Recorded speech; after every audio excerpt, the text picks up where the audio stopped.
Yung mga idol, kumusta? Uyod boxing fanatics nga pala. Coach Jason Casimero hindi na nakapagpigil. Nagsalita na nga itong si Coach Jason Casimero, kapatid ng former 3 Division World Champion ng ating pambato, Cuadro Alas Casimero. Patungkol nga dito sa mga nagpapakalat ngayon ng fake news na kasado na daw itong TG Duhene versus Jandrel Casimero. At ang basihan nitong mga iilang vlogger na nagpakalat nito ay itong inilabas na artikulo galing nga sa GBC o Japan Boxing Commission na ito raw ang ating pambato na si Cuadro Alas Casimero ay maglalaban kontra dito kay TG Duhene. Undercard nga dito sa labanang Naoya Inoue versus Luis Nery. At dahil nga dito ay hindi na nga nakapagpigil itong kapatid ng ating pambato na si Coach Jason Casimero ay nagsalita nga ito. At halika't pakinggan natin ang clip ng video na kung saan ay binasag nga ni Coach Jason Casimero ang kumakalat na fake news ngayon. Courtesy nga dito sa YouTube channel ng Cuadro Alas, It's My Boy.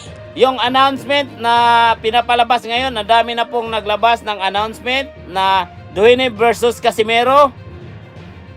Ang daming mga vlogger na nagkaano dyan, na gumagawa ng fake news. Hindi po totoo yan. Hindi totoo yan, hindi totoo. Yung sinasabi nilang Duhene versus Casimero, hindi po totoo yan.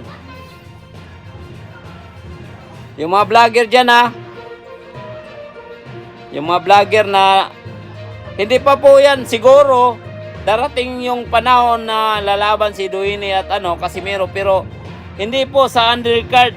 Hindi po sa undercard ni Inoue. Hindi po.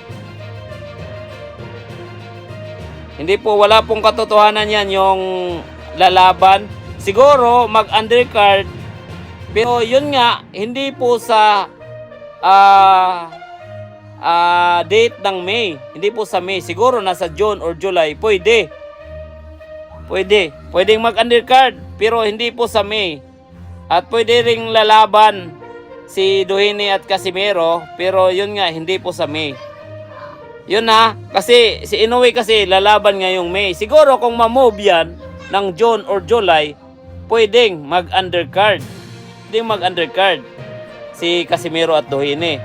Pero yun nga, may sinabi kasing, nilabas kasing, ang lahat, ang dami ng mga vlogger na nagsasabi na undercard daw sa laban ni Inoue si Casimero at Duhene ngayong May.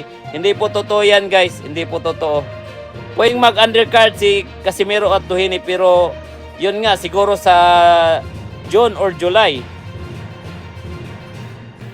Yan po. Ang dami kasing ang daming lumabas kasi na pictures, kaya lumabas lang talaga ako para ma-aware yung mga tao na nagsasabi. Ang dami na, laging sa amin, nag-mention sa comment, yan, ganon. Hindi po totoo, guys, ha.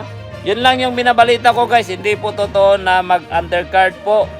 Yo! Cuadro Alas 3-time world champion ng angas ng Pinas, Batang Ormoc, Jandrel Casimero. Guys, kung bago lang kayo sa YouTube channel na to, Uyod Boxing Fanatics, so ano pa hinintay nyo? Mag-subscribe na! Let's go!